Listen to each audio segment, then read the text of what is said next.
My name is Nikki Nakayama. I am chef owner of naka.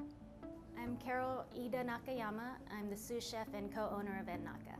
Our food is a modern take on Japanese kaiseki. We do 13 courses. Japanese kaiseki is rooted in a Buddhist monk tradition. It comes from tea ceremony.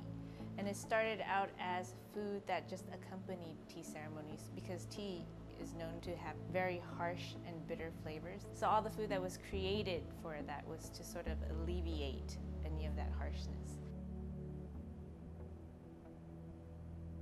Americans do tend to have a fascination with Japanese culture in many different ways, and food is one of them. And I think it comes down to the fact that it's not just simple, but there's an artfulness to it. There was a time when Japan was a country that didn't have a lot of wonderful ingredients. The beautiful plating and the beautiful presentation of it was to make up for the lack of ingredients.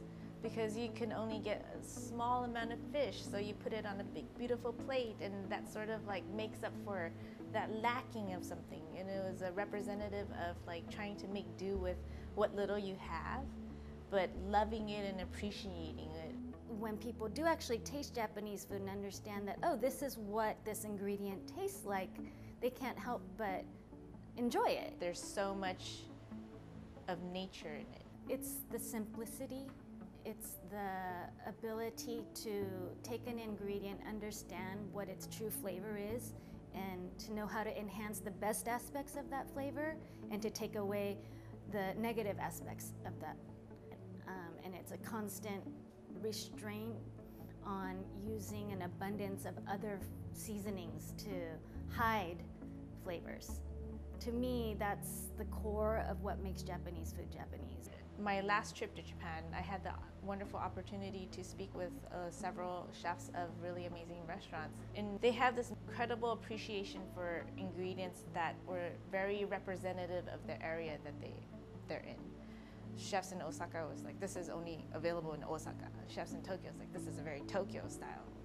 And I couldn't help but think, how was I being true to kaiseki if I wasn't representing anything from California? So when Carol and I came back, we talked about doing a all California ingredient kaiseki, which means like there's nothing that we could bring from Japan.